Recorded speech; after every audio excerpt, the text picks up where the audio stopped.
This should be a good one tonight, guys. It looks like everybody's already fired up. Let me turn this around a little bit. I don't know why I was off to the side that much. So I have a feeling this is gonna be a good one. Lots to talk about. A lot of back and forth. I encourage trash talk. I encourage not really arguments, but don't. Everybody doesn't have to agree on everything. That would make for a boring show. If we all agreed about everything, it'd be a 5-minute show. Yeah, you're right. Everybody's right. See ya. Have a good night. Be a short show. So I like shows like this. I like to see you fired up before the show even gets started. People are fired up, and the show's not even started. That's a good sign. That is a good sign. So I guess welcome to the speculation live show. Is that a good title for it? I might actually change it to that title um, after we're done being live. I'll go back and edit and change it to the speculation live show. I like it. I like it because literally, if something hasn't happened yet, it's speculation. So if we're talking about something and it hasn't happened yet, it's speculation. Even the playoffs right now, playoff predictions, speculation. Next week's rankings, speculation. Future coaching positions, speculation. Conference realignment, speculation. What's going to happen tomorrow? Speculation. The only way to not speculate is to talk about something that's already happened. It's kind of boring if you ask me, which we do that a lot. We talk about what's happened. We're going to talk about what's happened with the playoff rankings and the playoff predictor. My gosh, it doesn't make sense. Doesn't make sense. You already know that I disagree with the playoff rankings, right? The playoff predictor is even worse. I'm trying to figure out what algorithm they use to come up with the playoff predictor because nothing in my brain can make it make sense. So if you guys can figure it out and crack the code, let me know because this one is absolutely baffling. Absolutely baffling. Make sure to hit the like button, guys. That really helps these live shows. It gets suggested more, and that way a bigger audience can see it and click on it. And there's just a bigger audience for people to argue and talk with. And that's what these speculation shows are all about. More people going back and forth. So if you would, please hit the like button to grow this video. That would help out a lot. Greatly appreciate that, guys. So first thing on the docket for tonight is Hugh Freeze to West Virginia. So in the title, as I stated, make your case. Should West Virginia even pursue Hugh Freeze? If he should, why?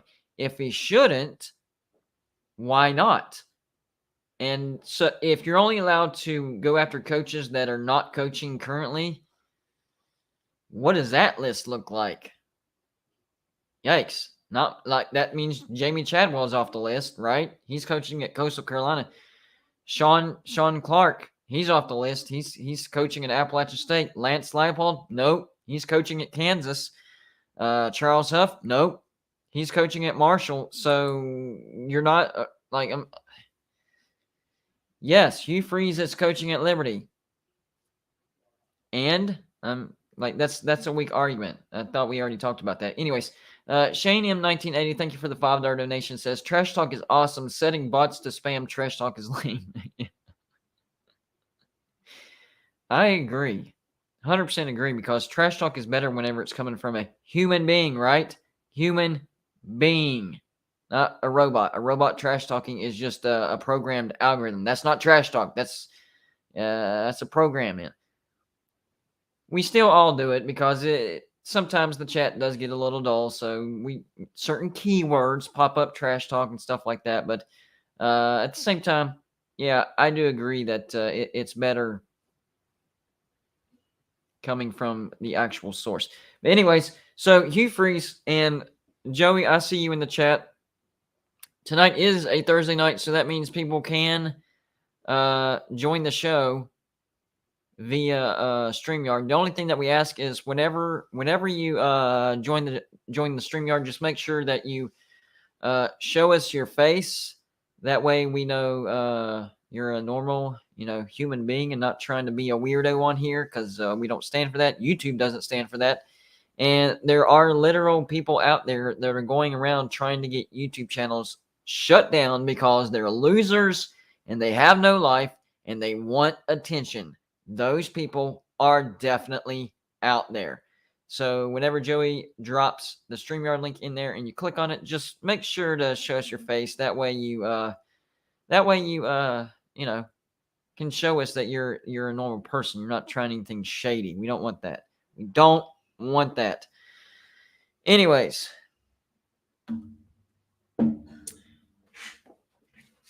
got my stuff written down right here. So, of course, I did the video yesterday on Hugh Freeze possibly being interested in West Virginia. The name West Virginia didn't come out of his mouth. It was just the description that he made of what type of school he wants to go to. It's a very short list of schools that he'd be interested in. He likes being in the mountains. He's not a big city type of guy. He wants to be in a small college football town. That's what he wants to be in.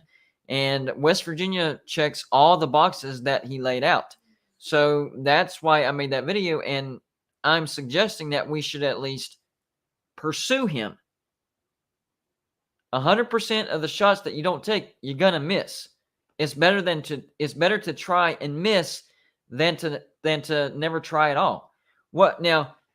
Perfect example. I have a personal example out of this. So I've loved talking college football my entire life, right?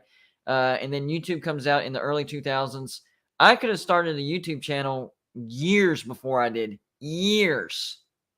But I was scared to. I was scared to pursue it. I was scared I was going to fail.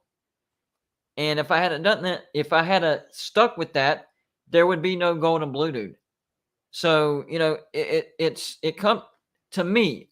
This is how my brain thinks. It's better to try and fail than to not try at all. Some people don't believe that. They're, oh, no, that's a waste of time. How do you know it's a waste of time until you try it? What if in my head I would have been like, a YouTube channel? No, that's a waste of time. You see what I'm saying?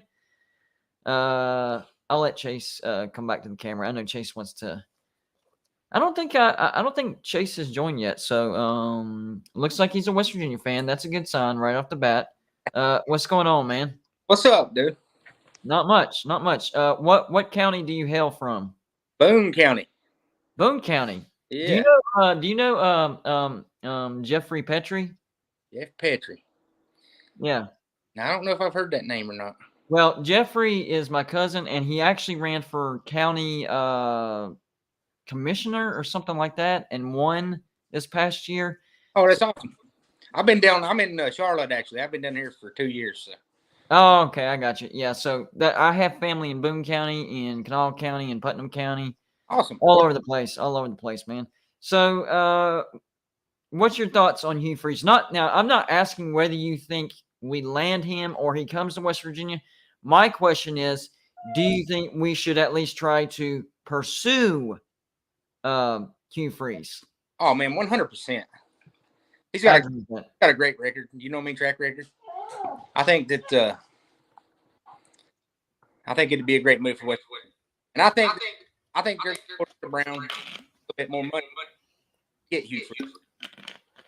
And they already up, you know what I mean? Behind doors. Like your audio is cutting out a little bit, man. Your audio is cutting in and out a little bit. I said I think they already got a deal closed doors. Oh yeah, that's.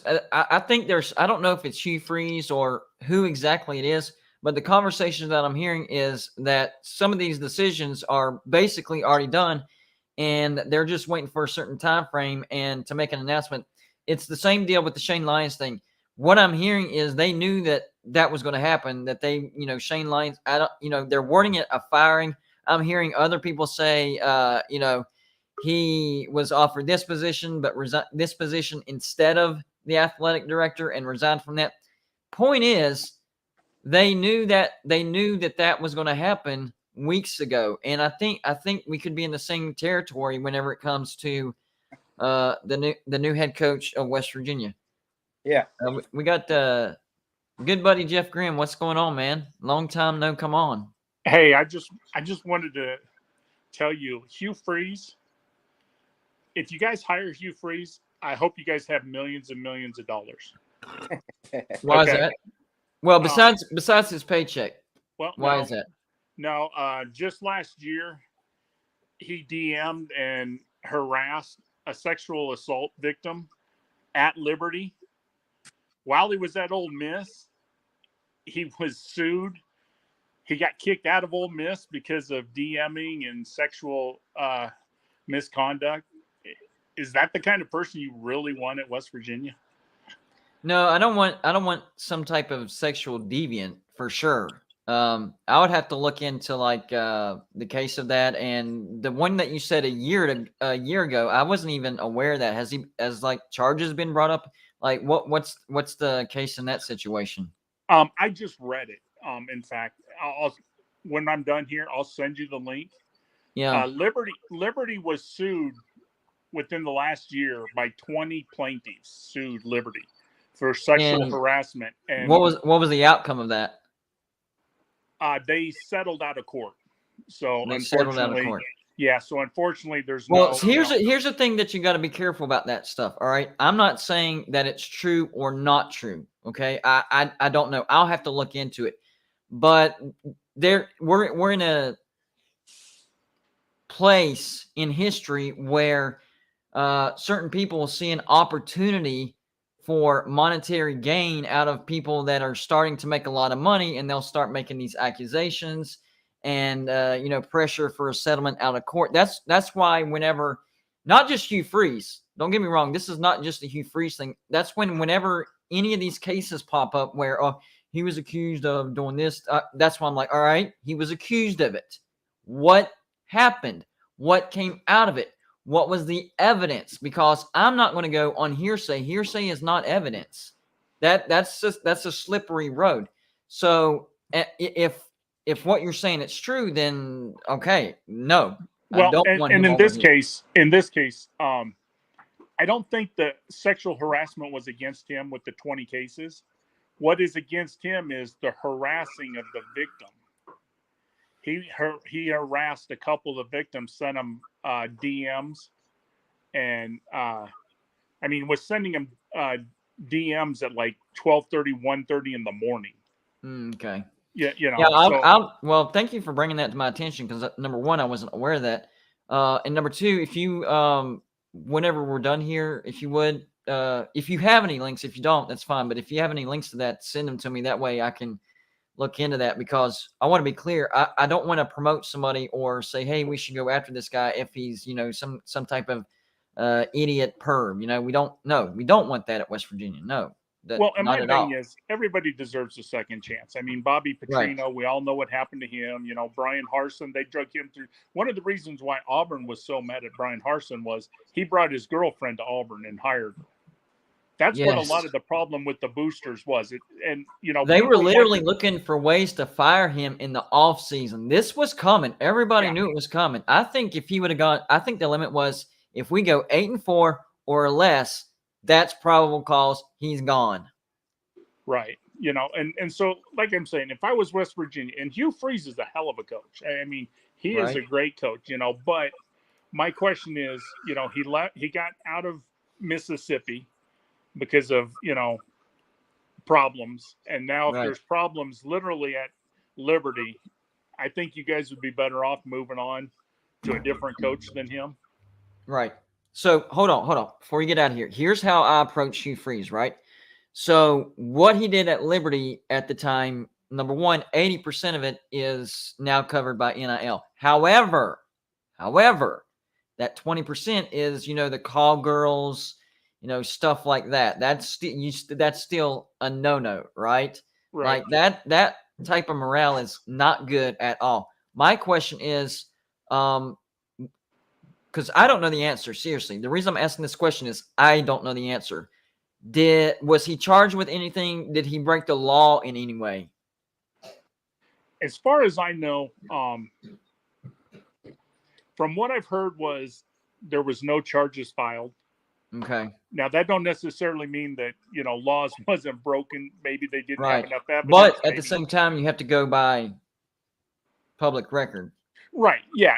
So I mean, I can't tell you that there was a law broken or not. I mean, I can tell you that no charges were filed. So, Right. you know, So maybe they're pending the or reason that. the reason I asked you that, okay, the reason I asked you that is if we would just now be coming off of that scandal, I guess you would call it, I would be hesitant, like probably not. The reason that I'm more open to Hugh Freeze now is it looks like he's kind of stayed out of trouble. That's why I asked you a bunch of questions about the thing that you said that happened a year ago, because I wasn't even aware of that. Okay, I didn't know it happened. I'll have to look into it, and if it's something that I'm like, whoa, no, then I'll actually make a video on it and I'll slam him for it. Absolutely, I'll slam him for it. But I wasn't aware of that. So pre what you told me, the way I was thinking about it is, if Hugh Freeze would have been available immediately after the scandal, there was no time that he had proven himself to where, hey, give me a second chance and I can do better. So the way I was thinking is he's been at Liberty for what, 4 years now, 3 4 years? years. Yeah. And 4 he's been years. keeping his nose clean.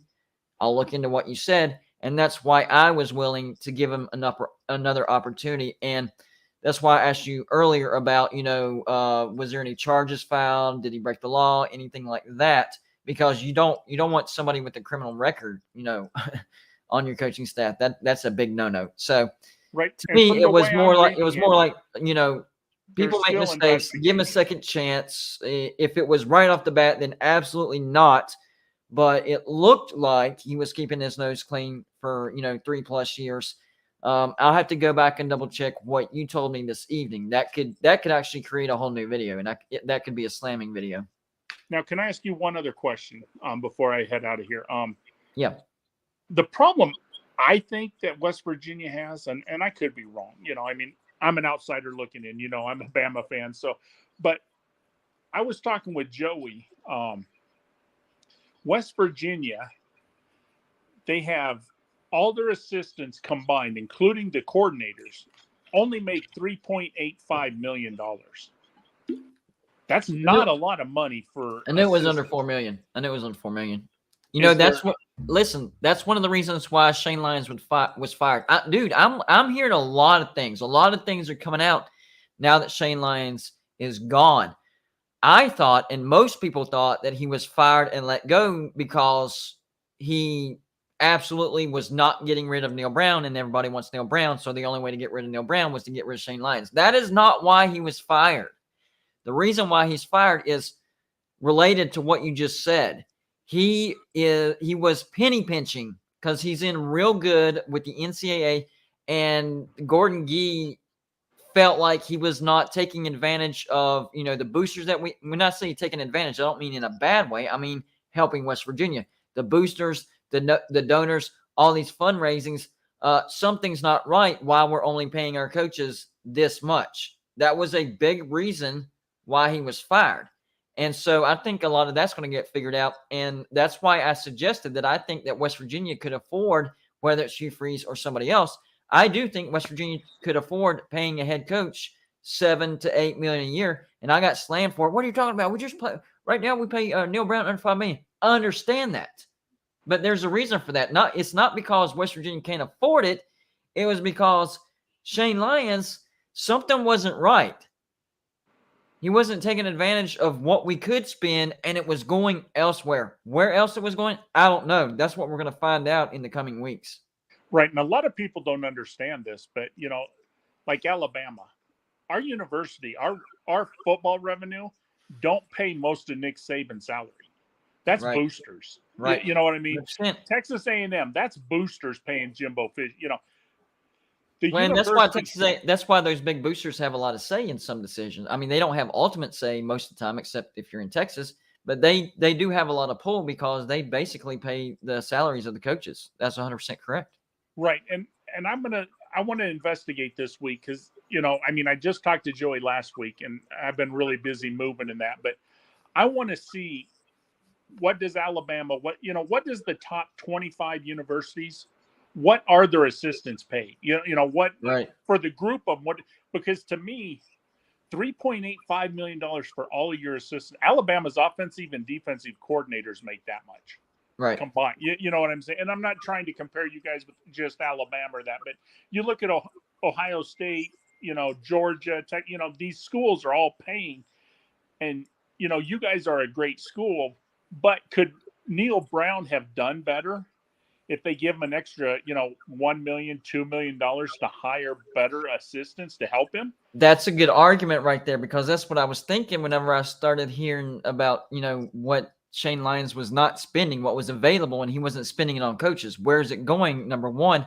And maybe, see, that kind of makes it make more sense, because when we look at Neil Brown's tenure, I don't know if you saw this, Chase, but 3 years in a row, we have a terrible offense. I'm thinking, why haven't we gone out and got a great offensive coordinator? We can do it. Why have we not done that? Why is Neil Brown taking it upon himself or putting it on a poor man's version of an offensive coordinator?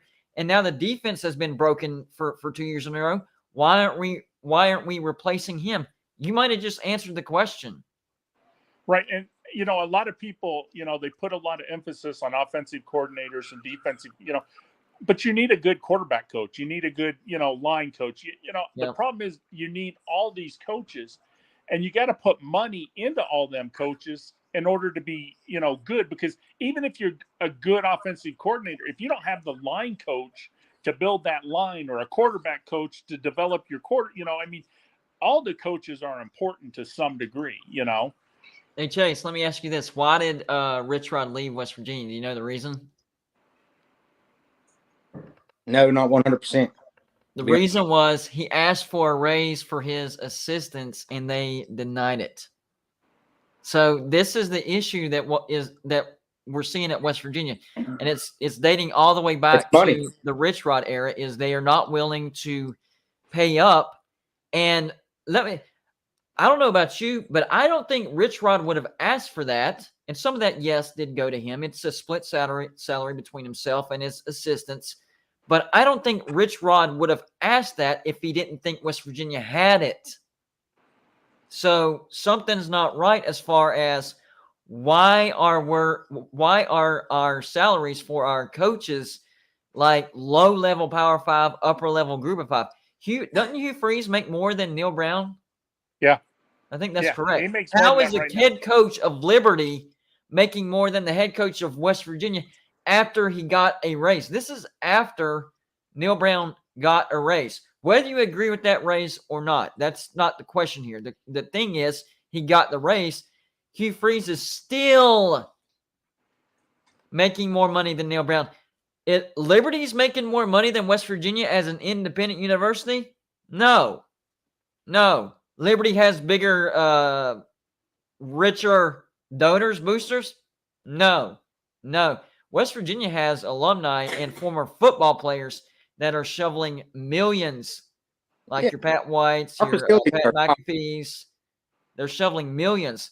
Why are we not able to be competitive with the salary? Something is not right financially as far as not receiving money, but paying what we need to pay. Well, and think about this. Nick Saban, everybody will agree, is the GOAT, greatest of all time. But how many national championships would Alabama have won if we were limited to $3.85 million for our assistants? You know what I mean? If you're Even lucky, though he's the greatest coach, he always has top offensive, defensive coordinators. We always have top assistants. We're fortunate. We've got about 100 analysts that, only make 30,000, but sit there. But I mean, Nick Saban, we go through coaches, but when we lose a coach, the next coach comes in and it's another big name, another great, so right. Think about that. If Alabama said, you know what, Nick Saban, we're only going to pay $4 million a year for all your coaches and assistants and all this, what are we going to get? Alabama wouldn't be Alabama without the assistants. Yeah, I agree with that 1,000% actually. And the more you think about it, the more it really, as a West Virginia fan, you just, number one, you really don't look at the numbers that much until you start doing what I'm doing, and it's your job. It's your job to look at the numbers. So, before I did the YouTube channel, I just thought, hey, we make around the same as much, and we're just making the wrong hires, blah, blah, blah. I didn't know much about the financial side. So when I started, my YouTube channel, and it was my job to look into this stuff, I'm like, This doesn't make sense. Why? I understand there's a large gap between West Virginia and your Texas and, your Alabamas and your USC, the blue bloods that have way more money, way more boosters, way more donors. But why is Kentucky able to pay their coach more? And I'm talking about before this new conference realignment, and the SEC and the Big Ten is making, billions of dollars. Before all this, this was when everything was basically even. Why was Kentucky able to pay their football, not basketball, football head coach more than what West Virginia is? Why is South Carolina able to pay their coach more than what we were? Well, and think could even about do this like an real quick, Oklahoma dude. State, a TCU, a Baylor, whoever. You guys are on Basically, par anybody with in the Wisconsin. mid-level up could afford to pay their head coach more than West Virginia. That doesn't make sense. Yeah, I mean, look at Wisconsin. I mean, you would think historically you're better than Wisconsin. Wisconsin's been real decent since the 90s, since Alvarez went there. But you look at what Wisconsin is paying their assistants versus what West Virginia's paying. And I mean, it is a huge, huge difference, And I'm not saying West Virginia has to pay $10 million for their next coach. Right. But a coach tough. isn't going to come in. They're not going to come to West Virginia over Wisconsin if they're told you get $4 million for assistants here, but Wisconsin's going to pay $7 or $8 million for that's what's going to hurt. You know what the excuse is too. West Virginia, that 1.8 million population. That's why there's not a lot of people. That has nothing to do with how much West Virginia makes and how much we're able to pay our coaches, because it's the donors and the boosters, former alumni, current alumni, former players, etc. And we have a ton of these rich people funneling money into West Virginia, and like Jeff Grimm said, it's basically their job to lay the salary down for the coaches, and that's why they have some pull as to who the next head coach for that particular university is. Now, Texas boosters, they are the people that pay for the head coaching salaries. Like, that's it. That's why they have that much pull. Like, they're literally the bosses, because they literally pay the entire salaries of everybody on that coaching staff for Texas. And I need to do a video on that, explaining why the boosters of Texas have so much control over the coaching decisions. And it's because the boosters pay 100, not 90, not 99.9999. No, 100% of the coaching salary, all of them. And that's one of the reasons why Tom Herman got fired, because him and the boosters, they didn't get along, and they wanted him to go bye-bye. So they got fired. He got fired for that. Well, and another thing on your video, the main reason Mac Brown was happy to get out, he said during the practice week, he spent more time with boosters than he did with players. Exactly. He spent more time answering questions and all this with the boosters than he was able to coach. 100% agree with that. Yeah, and that is the truth. It is. Corn-fed covers, I want to ask you something real quick, and then we'll get back to this conversation. With the recent developments in the Big Ten West, how are you feeling about Purdue going to the Big Ten Championship possibly, and their chances against either Ohio State or Michigan? I mean, I like your chances of winning the Big Ten West, but then going up against Ohio State or Michigan? No, not good. That's a tall order. Michigan, maybe. At least keep it competitive. But Ohio State, I don't know, unless they're banged up. I think Iowa's going to end up winning the West, and then they'll go on and get shellacked. So I know you're not a West Virginia fan, but you're a subscriber. You watch my videos pretty consistently. What do you think, as an outsider looking in, what's going through your head when you see me put out these videos? Great fan base. I just, like what Jeff was saying, I've been reading that stuff too. I just don't know. Hugh Freeze has a stench there that kind of puts me off. And I can understand that. I still think Tom Herman, I know you've been talking about the disconnect with the boosters in Texas, but I mean, he was the guy when they hired him. It's strange to me when I hear those stories, because when they hired him from Houston, I mean, he was the gold plate, home run hire, the number one guy in that cycle. And they played tough. I think he'd be good for you. I agree with that. I also like Lance Leipold and Matt Rule as well. What does your How about, list look how like, about Tony Chase? Gibson? Tony Gibson? Yeah, I've heard a lot of pull for Tony Gibson recently, and I would be okay with Tony Gibson. Grew up with Tony. With do what? I grew up with Tony. He went to my high school. Oh, you did that? Yeah. I didn't know that. That's actually pretty cool. Yeah. So the thing with Tony Gibson is, number one, I don't understand why he's not our defensive coordinator like right now. Yeah. Like Jordan Leslie should not be our defensive coordinator. It should be Tony Gibson. So we should be in the position to where if Neil Brown doesn't work out, we could either promote Tony Gibson or possibly Graham Harrell. But instead, we're in the position of, well, maybe we can stick Graham Harrell in as an interim, and we're going to have to go outside the university and get a Tony Gibson who should be in university never left. and try to pull him away from NC State, which I don't think it would be that big of a sell. And Tony Gibson is a great recruiter. He's a great defensive mind. As long as he has an offensive coordinator like Graham Harrell and he keeps his hands off the offense, I think he would be a great head coach. I think he has a great connection with the players. The players play hard for him. You look at NC State, their starting quarterback went down, and they're still very, very competitive in the ACC Atlantic. I thought they were going to nosedive. Like, I thought they were done, over with, going to make a bowl, finish the season, 6-6, maybe 7-5, but they're still fighting to stay, in that number 2 spot for the ACC Atlantic. So I do like him. I do like Tony Gibson. What about Dan Mullen? No, I don't like Dan Mullen. Dan Mullen seems like he just seems he don't recruit. He don't recruit. He just seems like he's going through the motions, and he it's almost like he's that kid in school where if they would just be themselves, they'd have a ton of friends and everybody, but they try too hard. They want people to like them too much. So they do stupid stuff and they try to get attention. He just comes off like that. And then when you hire him, it's like, man, that was a big time letdown. I thought we were hiring some, because at Mississippi State, it looked like he had a rocket ship going up the rear end of Mississippi State, and they were headed towards the moon, And Florida bit on that bait really hard, and they even extended him in 2020.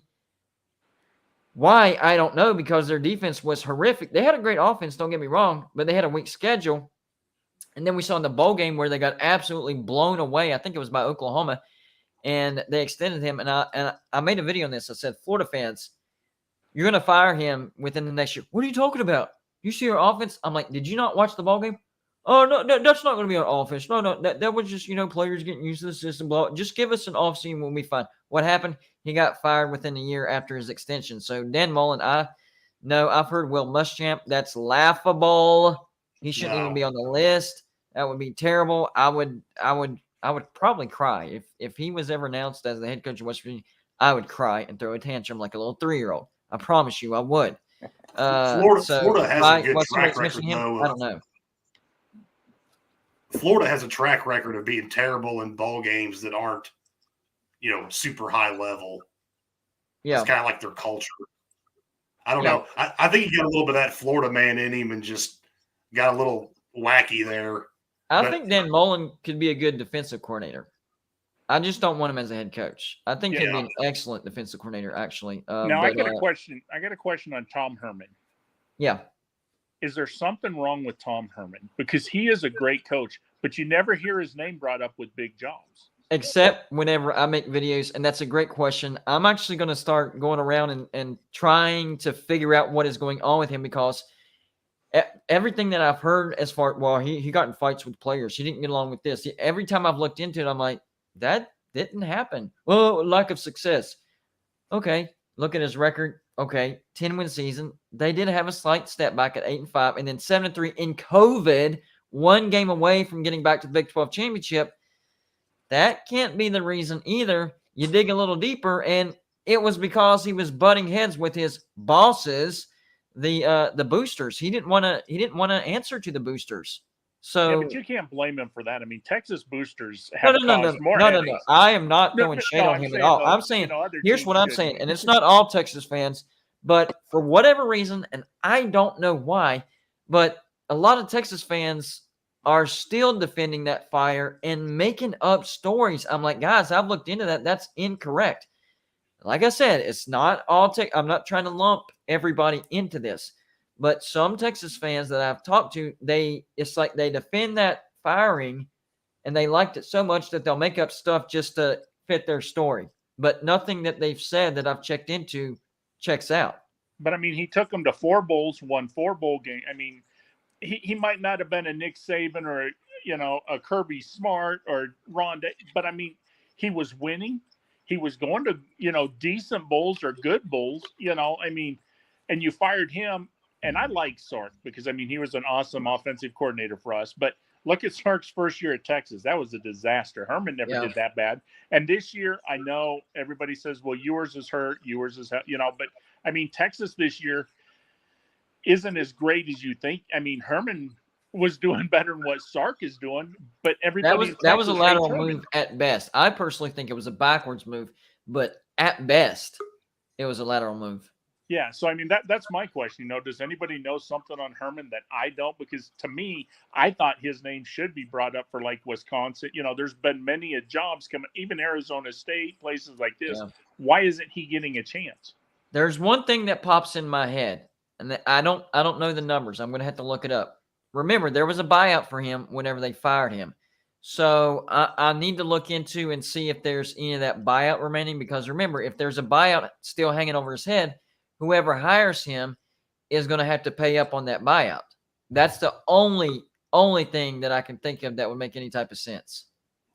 Right. Because like I said, you're just hearing crickets on him. And I mean, we talked about Hugh Freeze. He had problems, but yet he's getting job interviews and, other coaches are getting job interviews. And it's like, why aren't we hearing Tom Herman's name anywhere? Because he is a decent coach and he would be a great coach for probably 90% of the colleges out there, Yeah. Let me put on Anthony and Nate. I haven't seen Nate on here in a while, so hey, hold on, guys. I need to go. Okay, buddy. In a minute. Have a good night, buddy. Bye. Bye. Anthony, what's going on, buddy? Hey, sorry I missed some of your streams. I've been dealing with COVID the past 4 or 5 days. Yeah, stuff like that.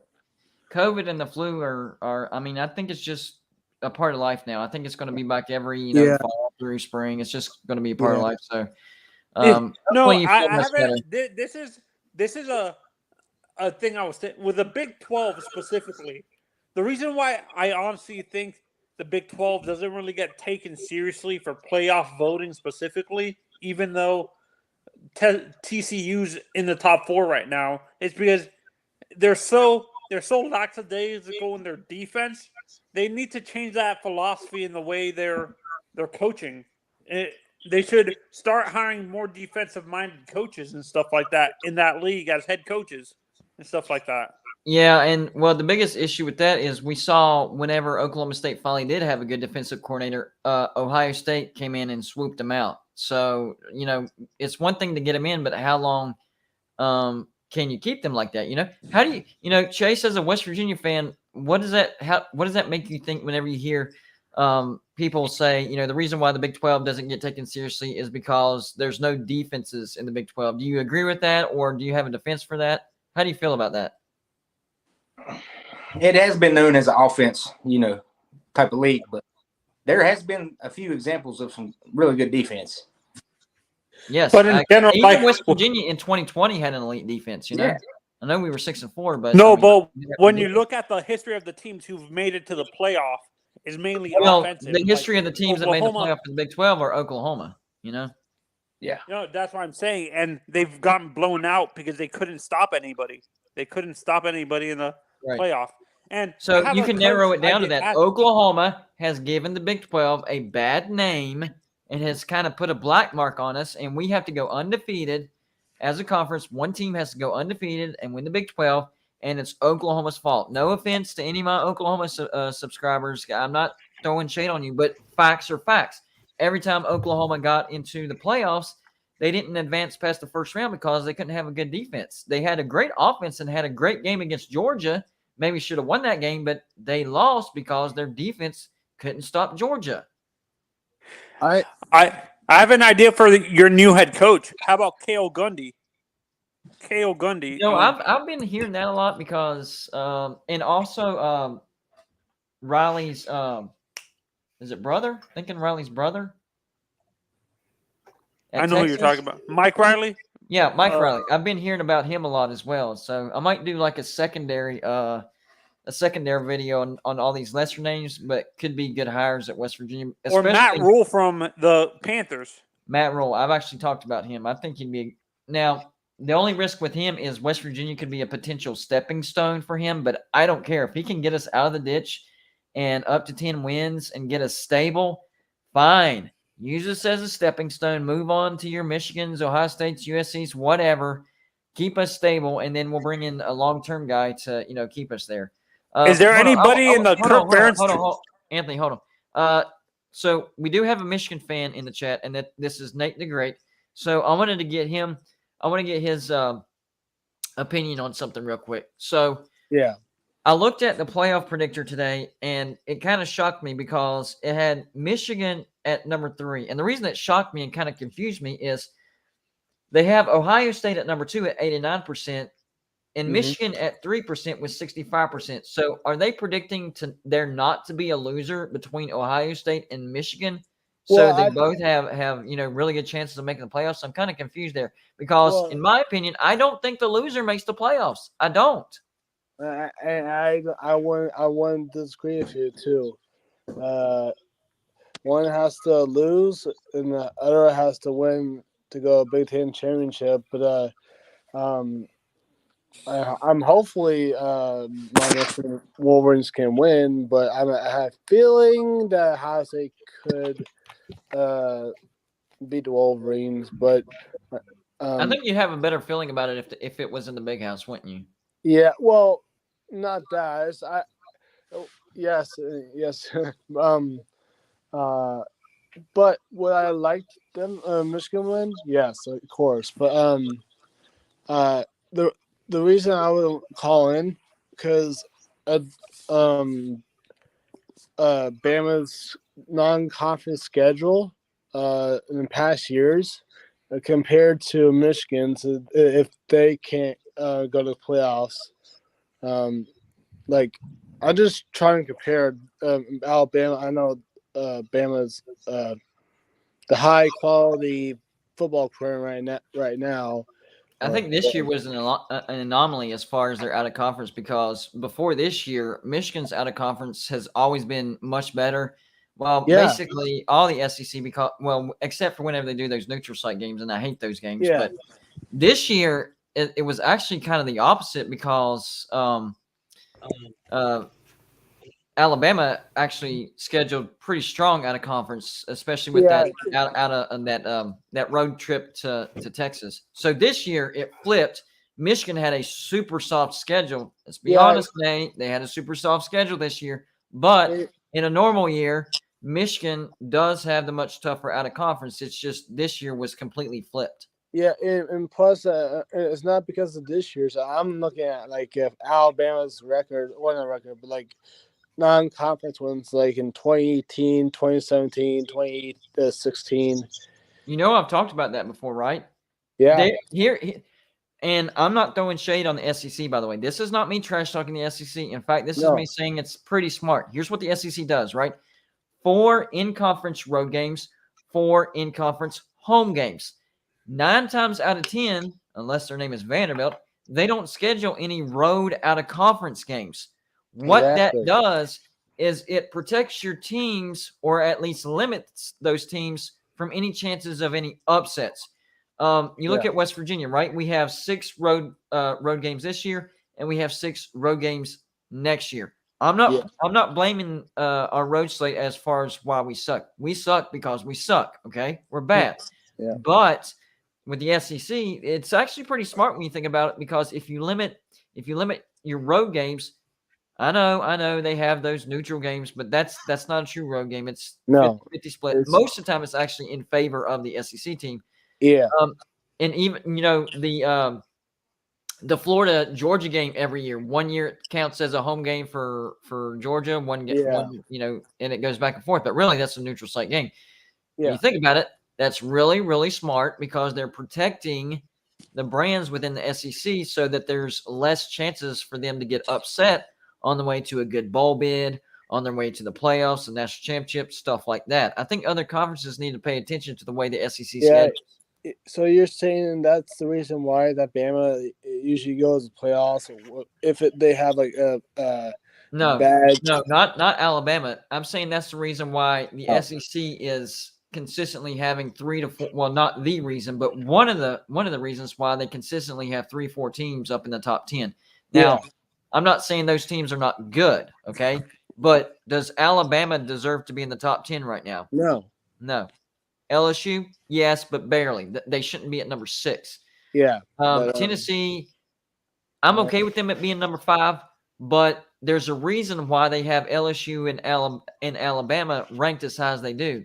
And it's so that they can make sure that Tennessee stays as high as possible as well, which Tennessee doesn't need that excuse. I think they're the number 5 team no matter what. I don't care if LSU's number 6 or number 12. Tennessee looks like a good football team. Yeah, and plus, it's, part of that is SEC bias too. Yeah, it's a catch-22. There's no such thing as a bad SEC loss. Did you know that? If you lose in the SEC, that's not a bad loss. And every win in the SEC, that's a great win. You go on the road and beat Missouri, man, you went on the road and you beat an SEC team. That's a great win. Okay. I was just saying because Bama in the past and for the schedules, that's all I'm trying to say. But in 2018 they versus I think in Louisville at home. I remember that. Annihilated them. And was it 2016 where they played West Virginia at a neutral and we played them closer than what they thought we would? They beat us by 10, I think. Let me see. I think that was 2016, wasn't it? No, that's Chattanooga. Or was it 20? It was 2015. It was in the early 2010s that we played Alabama at a neutral site game and they beat us by 10. Yeah, it's probably 2014. Excuse me, 2014? I thought that was our bad year. Maybe I'm thinking of 2013. Anyways, the years start running together at some point. But yeah, my point is there's a lot of non-conference games with Alabama schedules, say Western Kentucky, Kent State, Chattanooga, and they schedule. They make sure they have those FCS in there. Yeah, and plus, I don't know how people say Michigan has a soft schedule. I know this was in the past, though. I'm just comparing it to 2017, 2016, because I think that's why I said what I said. I think usually it's the other way around. It's just in this one year because they scheduled that road trip to Alabama and Michigan's schedule, turned out to be cake this year. I mean, Michigan State sucking. That's not their fault. The Big Ten East taking a step back from last year. That's not their fault. It's just how it happened this year. Yeah. But usually it is the opposite, especially with the out of conference type of thing. I mean, you look at Penn State. They in Auburn they've actually been doing a home and home. So credit to those two scheduling. Pretty tough. That's pretty. I know Auburn's having a bad year this year, but there was no way Penn State would be able to see that in the future. So I just saying in general because a lot of people say that Michigan, well, you just said that Michigan just have an easy schedule, okay, but what about the Alabama 2017 schedule? I just compared. Last year, I didn't think Michigan had an easy schedule, and you guys ended up going to playoffs. So I had to give y'all credit. Y'all played a really good schedule actually. Penn State was still really good. Ohio State, of course, you beat them at home. And Michigan State was a really good team as well. And your out of conference was much stronger than what it was this year. Every once in a while, you can't have a strong schedule every year. And this just happened to be your soft year. So your season is going to come down to Ohio State. Hey, if you beat Ohio State, that's not going to matter. It's not going to matter that you have a soft schedule. You're going to if you beat Ohio State, you're going to go to the Big Ten championship and you're going to get to the playoffs. That's it. And if we do beat Ohio State, and all the whiners will say, "Oh, you still had an easy schedule because Ohio State wasn't Well, as good." I wouldn't worry about that. You'll make the playoffs. That's all that matters. Yeah, but yeah, thank you, GBD.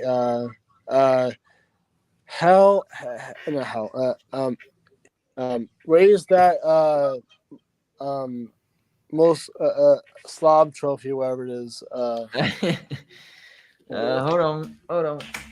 Yes, hold on. So everyone can see that you're a slob champion. if anyone doesn't know what I'm talking about, it's just for the slob Olympics and stuff. All right, so What? before I show this, Yeah. I've been, and Nate can attest to this. I've been kind of slammed here recently because I haven't gotten it engraved yet. And my point is, if I'm the slob champion and I'm defending this trophy, right? Isn't it slob behavior to be lazy and procrastinate and wait till the That last is second true. to get your trophy That is engraved? true. Like, I'm trying to be a slob with, dignity. I'm trying to be a dignified I mean, he's slob not. champion.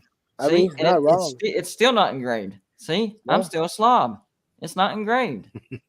I'll get it engraved, but I'll And do it plus- on my own time. Ain't nobody gonna pressure me into getting it engraved when they want me to. This is my trophy right now. Exactly, but I didn't get my the most father's slob trophy yet.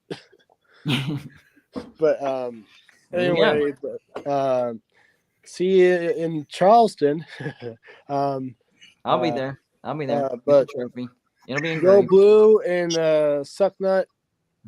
You're in for a treat for next week. So go Blue. I'll be watching, Nate, Nate. did I'll you be say? watching, buddy. Nate, did you say you did not? Did he say he did not get the most valuable slob trophy? He's not got his name put on it yet. Me too. I've had it 8 months. What's your point? What's your point? As long as it's engraved by the time the slobs come around, what's it matter? I'm a true slob. I will get engraved when I get it engraved. I don't respond to people telling me what to do very well. Like, that makes me not want to do it more. Like, oh, he should already got it by now, or this and that. I'm like, well, I was gonna do it tomorrow, but no, I might wait a couple weeks now. Just how I am. So, as y'all were listening to Nate talking about Michigan and having to respond to the haters and having a soft schedule from time to time, and wouldn't it be nice to have problems like that? Yes. Like, to be undefeated right now, and people say, "Man, y'all got a soft schedule. That's why you're undefeated." I'd be like, I don't care. We're undefeated. Wouldn't you like to have issues like that? I know I would. Reminds you of the better times at West Virginia, because there were better times at one point. Whenever we were in the Big East and we were dominating, that was basically a Group of 5 conference. Your memory does not serve you wisely, because there were some really, really good teams back in the Big East, even when West Virginia was dominating. So, 2001, right? That Miami 2001 team is considered to be one of the greatest teams of all time. The conference they were in at the time, the Big East. So those are stupid arguments. I don't get it. But my point was, I was listening to him and I was like, man, wish we had that problem. Undefeated, people complaining about our schedule. That'd be good times right about now, wouldn't it? Heck yeah, man. So there's two sides of this whenever it comes to Neil Brown and either firing him or getting a new head coach, right? So I got to ask you, do you have any faith or any type of hope? Hope. Man, I do have give him one more year, I guess. One more year. Is there anything in your mind that would solidify or give it an excuse to say, yes, I'm okay if we give him one more year? I think, man, a lot of people give him a lot of shade, but we did it. We got a great recruiting class last year. Yes. You know what I mean? And I don't know. We might be throwing away a good thing if that. You never know. You really don't. It's really tough. I was in Kuz's Corner live show last night, and one of the comments that I put in the live chat was, we might have a choice. Okay, we might have the choice of either lose recruits or keep losing. Yeah, you're right. That's a great point. That's a great point, man. And I guess the point of that comment is sometimes fear can keep you from making a good decision. It's kind of like I'll even use this story. Hopefully my brothers don't mind me saying this, but so whenever I was growing up, I'm not just saying this, but I never had an ugly girlfriend in my entire life. I didn't. And everybody was asking me because I'm a skinny, I'm 5'9", 5'10", 120, soaking wet. How, dude? I'm like, I don't ask out ugly girls. If you don't, if all you're asking are pretty, then when you do get a yes, she's gonna be pretty. So you can't let fear keep you from making a decision where you could fall flat on your face. You could make a fool of yourself, but at the same time, when it turns out to be a good decision, it turns out to be a really good decision. So the thing with Neil Brown, I would be okay with keeping him for a year if he wins out. Win out and we win a bowl. Okay? If we win out and don't win a bowl, that's exactly the same record as what we had last year. At least with winning the bowl, you would have that built-in excuse. Well, it's better than last year. Yeah. It's not a great excuse, but it's there. And I think that's other than that, no. My little glimmer of hope comes, but I guess that'll go Saturday, depending on Saturday's game. Right. And it really kills me. I'll say this. Let's not make this decision based on fear, though. It has to be on what we see on the field. Number one, wins and losses. Yes. I was, at the beginning of the year, I was okay with 7-5 as long as we look better. Now it's, if we win a bowl and we finish 7-6, we better look a heck of a lot better than what we did last year and, these past 3 or 4 weeks. Otherwise, I'm out. I can't do this anymore.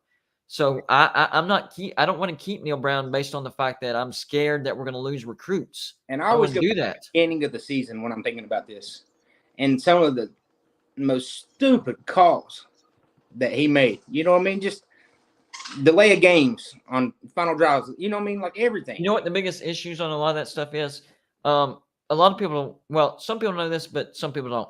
Neil Brown has been overriding Graham Harrell a lot on his calls. That 4th and inches, Graham Harrell had a play ready for that 4th and inches, and Neil Brown overrode him and said, no, we want to pump. We want to play the percentages. The chances of them scoring if we pin them is much lower than if we turn it over right now. Problem is, we were averaging 6 yards, 7 yards of carry on the ground, and plus Garrett Green would have loved the opportunity to get up under center and get the first down that could have potentially iced the game. Yeah. So I think now that I know for sure. This other stuff, this is just my opinion. I think a lot of these delay of games is Neil Brown changing the play, and they're not getting the signals and the changes out there. Because think about it. Some of these delay of games don't make sense. I know. Out of a freaking timeout. Yeah. Unless out of a timeout, Graham Harrell makes a call and Neil Brown's like, whoa, I don't like that call, man. Let's change the call. And they're trying to get the signals out and they're trying to get the right personnel out. Boom. Delay a game. Did you listen to Graham Harrell's last press conference? He pretty much said, he's like, coach has the final call. And it's all, that's it. Better be that way. You know what I mean? Yeah. Or you're in trouble. But I don't know. He's not good at learning from his mistakes. And he's oddly enough, he's also not good from learning from his success. Like this past week, I'm not calling Garrett Green the next Pat White, not by a long shot. What I will say is the offense that we ran with Garrett Green looked pretty close to the offense that we ran under Pat White. And we won the game, okay? Why not at least start him? Okay, if he gets off to a rocky start, bench him, bring in JT Daniels. You didn't learn from your success. We had success. Why would you not start the quarterback that we had success with? It blows my mind. Or at least put it in the game plan. You know what I mean? Right. No, I would start him right off the bat. I would say, all right, you won that game for us. Start. If you get off to a rocky start, and you're not looking so good, JT's coming in. But I think Garrett Green earned the starting spot for at least this week. 100%. And then if he loses it, so be it. Yeah. You got to give him that shot, though. You know what I mean? I mean, how you don't take the guy off the field that's scoring your points. You know what I mean? I'm not trash talking JT Daniels either. JT Daniels is a really good quarterback. It's not like he got to West Virginia and all of a sudden he started sucking as a quarterback. The problem is West Virginia doesn't have the personnel to complement. Just look like in the NFL. JT Daniels. You know what I mean? That's why I made that video of every time that West Virginia has had major success, it's been with a dual threat quarterback. 1988, Major Harris. 93, it was a 2-quarterback system. Jake Kelchner, Darren Studstill. The Rasheed Marshall era. Oliver Luck had a lot of success back in the late 70s. He wasn't a true dual threat, but he could run. And then, of course, Pat White in the 2000s. During the entire era of the Dana Holgorsen era, everybody remembers 2018 because of Will Greer and David Sills, but the team that had the most wins was 2016 with Skyler Howard, a dual threat quarterback. He wasn't a great quarterback, but for whatever reason, whether you like this offense or you don't, West Virginia has success under the spread offense, a quarterback that can run an RPO and can throw a decent ball. Garrett Green is not the greatest quarterback when throwing it, but those 2 fourth down conversions with his arm and not his legs, those were clutch. Yeah. And let me ask you this. Like, when you think that, like, I just lost my thought, man. My bad. No, you're good. But with Garrett Green, it's almost like he brought in extra energy with him. You know, like JT started the season, it seemed like ready to go. He looked great, and it just looked like the season started wearing him down. Like he kept losing, and it wasn't his fault. The receivers were, dropping balls. Our defense is horrible, so he started trying to force the ball. Interceptions happen, and he just looks mentally beat. Yeah. And then Garrett Green comes in fresh, and he's like, he's ready to go, man. He's hyped up. He's emotional. As soon as the musket went out, he was in the crowd singing immediately. I know. He was happy. He in the press conference, he said he was just happy that he could be a part of that great game, a historic game. Not a great Oklahoma, but it was still history. The first time we beat Oklahoma in the Big 12. I mean, he's not wrong. Okay, I do remember what I'm going to say now. Do you think it's easier to recruit? I think that's where we have more successes because you can actually recruit people. You know what I mean? I don't know if it's easier. What I do know is West Virginia suffers from a lack of identity, and even though Neil Brown recruits at a high level, the high level recruits aren't fitting what we're trying to do for whatever reason. I don't know why they're not fitting. We need to pick an identity and stick with it. It looked like the Garrett Green, spread RPO type of thing was working pretty good. So why don't we focus on recruiting that style of offense, get the best, dual threat quarterback that we can get. I know other schools are going to get better quarterbacks than us, but we can get some good ones, right? Yeah. Get some wide receivers that have good hands. They don't necessarily have to be the fastest, just good hands, run quick routes, break tackles. Don't necessarily worry about the deep ball right now. And I know West Virginia fans got used to that air raid under Dana Holgorsen.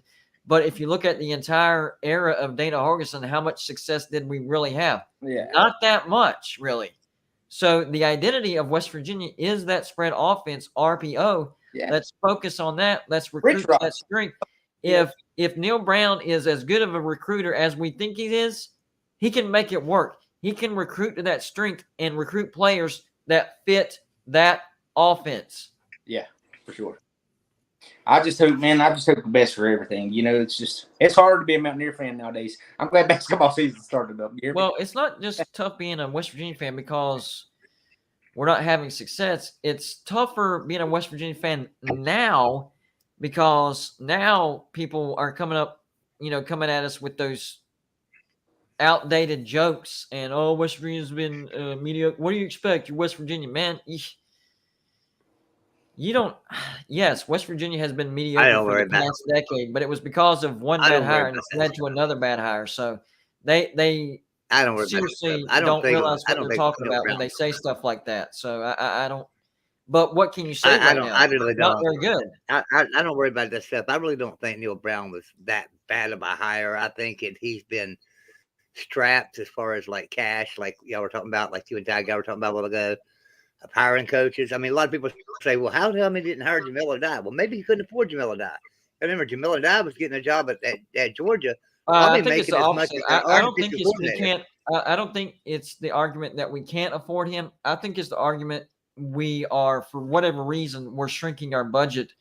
I think West Virginia has a lot more money than what we're spending on our coaches. There's no reason sure. why a Kentucky, an Oklahoma State, a Kansas State, all these other schools are able to pay their coaches more than West Virginia. That makes absolutely no sense. Liberty you tell me how is paying Hugh Freeze higher than what we are, Neil Brown, after a race. Whether he deserved the raise or not, that's not the argument. The argument is Liberty is paying their coach more than our coach. So tell me something. Liberty's budget's a lot lower than West Virginia's as far as, I mean, not their income is a lot lower than West Virginia's, obviously. So let's look at that for a second. So West Virginia made $102 million or something like that in 2019 with a budget, or 2020 with a budget, or 2019 is the last time a budget really came out. 2019.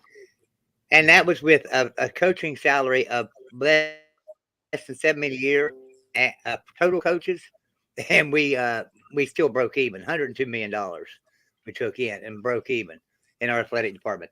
So that makes no sense when our coaches aren't making anything, And that's not even counting the donors and boosters, man. We got some. Right. We have a lot of wealthy boosters. Where's that money going? Yeah. Why are we penny pinching with our coaching staff? I don't get it. That was Shane Lyons for you there, though. So that's That's what I'm saying. why I Everybody said wants to blame earlier. Neil I Brown. think that's the real reason why we got rid of him. I think Gordon Gee finally caught on as to Shane Lyons is not spending what he should be spending to make us successful, and it looks like he's not going to budge from this, so he's got to go. I think Neil Brown. I think some of the bad coaching decisions he's made out on the field have a lot to do with trusting his coordinators, and he can't afford to hire any coordinators. Not with the budget they're giving him. He can't afford to hire good coordinators. I do think that Graham Harrell is a good offensive coordinator, and he's not putting the trust that he needs to. Me and Chase were talking earlier about, Right. weird delay of games, and I'm convinced that it's because Neil Brown is such he wants to be hands-on everything, that even out of a timeout, he'll see a play call from Graham Harrell that he doesn't like, so he's trying to switch it up on the spur of the moment, switch personnel, get the call in and everything, and that's how we get. I mean, that's the only thing that even makes sense as to why you get a delay of game call after a timeout. Otherwise, I'm that not doesn't make convinced on sense. Graham Harrell yet. I'm not convinced on Graham Harrell yet that he's a great offensive coordinator. I'm not convinced on that at all. Yes, are we improved? Yes, we've improved a lot. Does that make him an elite or very good offensive coordinator? No. I don't think he is. I'm not saying he's elite. I'm saying he's better than what we've had over the past 2 years. A big step forward. Right. Like some of the, I know you got to run the ball to control the clock. You know what I mean? But sometimes when you're down, and why would you run the ball on a second? You know what I mean? You got. I know you got to get the defense off kilter and all that, but there's a time for it. You know what I mean? Yeah, exactly. You can't control the clock when you're down. Let me ask y'all this. I know y'all saw this too. How come on there was 2 games? I can't remember exactly. I think it was Texas and Texas Tech, because I didn't really watch the Iowa State game, so I'm not familiar with it. But I know for a fact, out of all the games that I watched, the 2 games that didn't make the most sense was Texas and Texas Tech, and it literally looked like that there was a different coordinator calling the plays for the offense, and there is no way that Graham Harrell was making all those calls. That's why I think that in some of these games, Neil Brown can't help himself, and he gets in the playbook and he tries to call his game instead of letting Graham Harrell. I'm not saying Graham Harrell is the best offensive coordinator ever. I'm not saying that Graham Harrell doesn't make mistakes, but some of this stuff doesn't make sense unless you throw in the variable that Neil Brown is still pulling some strings when he doesn't like something. And I mean, that's what he's supposed to do, I guess, but it's just, I think some decisions he's But made. it didn't work in the past. What I'm saying is it didn't work in the past for him. So he's at the point in his career. I mean, his job is on the line. Yeah. You're going to have to trust somebody. Well, I don't You think haven't Neil been able to Brown's get it done. behind all these. When he was the offensive coordinator, West Virginia was bad, real bad. Well, I'll be Now that honest we with didn't you. have the If talent you, that if we you go had, back we and have look, now, but still the play calling was bad. I think some of these games we're seeing as a result of his play calling still being sprinkled in there or full doses. Yeah. If all right, let he me can say keep something, his Bob. hands If off you'll the go back and offense, look, I think he would have a better chance of keeping his job. That's my opinion. If he could focus on being a head coach and not worrying about trying to control every aspect of the game, micromanaging, I think he'd be a good head coach. Question is, can he do that? all right, but go back and look at 2019, 2020, and 2021. We actually threw the ball downfield more than we have this year. All 3 years we threw the ball downfield more. That was a Neil Brown offense. We're not throwing the ball downfield now. We're throwing bubble screens. That's all the hell we throw. Bubble screens and a little slant pattern. Every once in a while we can throw that little slant pattern or a bubble screen. That's it. I'm getting tired of these bubble screens. Yeah. I Put don't the like ball the down bubble screens. the Outside. field. The inside bubble I just think screens work that- great, but the outside bubble screens where they're having to block one-on-one, those are not good at all. I just think that is what we're seeing with Graham Harrell. It's just a lot of bubble screens. That's Graham Harrell. And so that's where I think that there's a disconnect there that he's a great coordinator. Look, we threw the ball down the field. And I a lot understand over that. Neil I Brown. understand that. My argument is this is year 4, and nothing that Neil Brown has done up to this point, whether it's Graham Harrell not being a good offensive coordinator or not, it's not worked. We can't blame Graham Harrell for the 3 years before this. Maybe he's a part of the problem this year because of the bubble screens, blah blah blah. But the 3 years before this, he wasn't a part of West Virginia. Like, this is a trend with Neil Brown. He's going to have to learn to change something. I'm not saying he's not capable of being a good head coach either. I'm not saying that at all. I'm saying there's some things that maybe he has some tendencies or something that he's going to have to break if he wants to succeed at West Virginia. Something's definitely off. The game plan, yeah, and the personnel, I think, just don't match of what they're trying to do. That's my point. Yes. And that's why I liked the offense that we ran last week. That's where West Virginia has success. If we run that offense, I'm telling you, and it's hard. I think we have at least 2 more wins this year. It's really hard to coach defense to stop that offense. Right. And what that offense does, instead of an air raid offense where you're scoring, in a minute and a half, and your defense is back on the field like that, what you're doing is you're wearing the other defense out. You're not taking 30, 40-yard shots and playing air raid, but you're getting first downs, chewing up clock, and you're wearing the opposing defense, and you're giving your bad defense a breather. Yeah, that's the game plan. That our defense is bad, and it's not getting better. So the game plan has to be keep them on the sideline as much as possible. Chew up clock, get first downs, and score. That's the game plan. Guys, I got to head out of here, but I want to give you all your chance on the last word. I actually got several things I got to do tomorrow. I might not start doing videos until like noon. I want to say something real fast, man. My little cousin just broke the West Virginia State scoring record, 300 points. Whoa! He plays for high school. They play Fairmont tomorrow, round 2. What position does he play? Tailback. Tailback. All right. Thanks, Hopefully he's drawn the eyes of West Virginia. He's real tiny, man, but he's really good. Hey, so was Noel Devine, man. He's like 5'6", 5'7". And so was Tavon Austin. Look what he did to Oklahoma as a running back against Oklahoma. Right. And Clemson. For I think an unofficial visit. He's got to go look around, but yeah, that's all I know on that. So you better get on that, man. Well, maybe if nothing else, you can get the bird walk on. Later, buddy. Have a good night. See that. Yeah, hopefully. Well, man, let me say something to the chat one more time to the chat that we have. We're needing a sponsor on this channel, and we're looking for sponsors actively and stuff. And if you know anybody that would like to sponsor Golden Blue Dude, or if you're a business owner and would like to sponsor, just get a hold of me at footballnewshour@gmail.com. Hey, listen, if you know somebody though that would like to come be a part of the show and sponsor the show, if you could set us up a meeting and stuff and things, all you gotta do is set us up a meeting. I don't even care if they work out. I'll send you a West Virginia hat and a West Virginia lanyard just for setting the meeting up for me. You know, I would really Jordan, hey, appreciate I that. just want to give you a heads up. Jordan Cruz in the chat. If you want to go over there and talk West Virginia football with him, that's cool, man. I got to go to bed because I got to get up early. I was going to go with that too. So Monday. Jordan's in here from West Virginia Webcasts. Everybody go to Country Roads Webcast.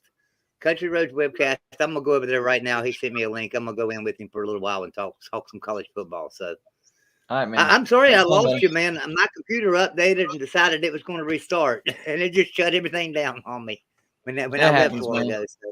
It happens. All right, man. I'll get out of here. Let you say goodbye, and I will be at Country Roads Webcast. Everybody, come over and join us there. All right. Thanks, Joey. Yeah, I agree. Like that the thing with West Virginia right now is we're all sick of what we're seeing on the field. We just don't know how to fix it. I mean, it's been 4 years, right? So you can blame Graham Harrell all you want, but the bottom line is even the 3 years before that, West Virginia hasn't looked good. Something has to change. Something. In my opinion, I do think it's Neil Brown. Now, whether that happens and he gets one more year, I hope I'm wrong about him. I hope I am. If we do give him one more year, I hope we are good next year. But my opinion of him right now is I don't think that he's the right fit for West Virginia. Hopefully he proves me wrong, but we'll see, guys. We'll see. We're recruiting at a high level. So there's the silver lining. Who knows? Anyways, appreciate everybody coming out, watching the live show. Make sure to hit the like button on the way out. Still helps the live show, even though we won't be live anymore. Hits the YouTube algorithm, gets suggested, all that good stuff. All the comments, that helps the algorithm. So appreciate everybody that stopped by and supported the channel, guys. You are Golden Bluted. I'm just the voice and the face of Golden Bluted. We'll be back tomorrow. I know we're doing Voice of College Football over on the West Virginia channel. So whether you're a West Virginia fan or not, go over to the Voice of College Football, West Virginia, and hit the subscribe button and help us get to 1,000 subscribers, because once you get to 1,000 subscribers, YouTube tends to suggest your videos more. So that's our milestone. Last time I checked, I think we're at 735. So we're not that far away, and every subscriber counts, guys. So go on over there, hit the subscribe button, and we'll be live 8 o'clock tomorrow to preview the Kansas State game. 8 o'clock, Voice of College Football. I might be able to simulcast it here. We'll figure it out, but definitely on the Voice of College Football, West Virginia. Go check it out. Anyways, y'all have a good Thursday. Tomorrow's Friday, and only 2 more weeks in the regular season. Soak it in. I know there's still bowls, playoffs, national championship, but the regular season is coming to an end.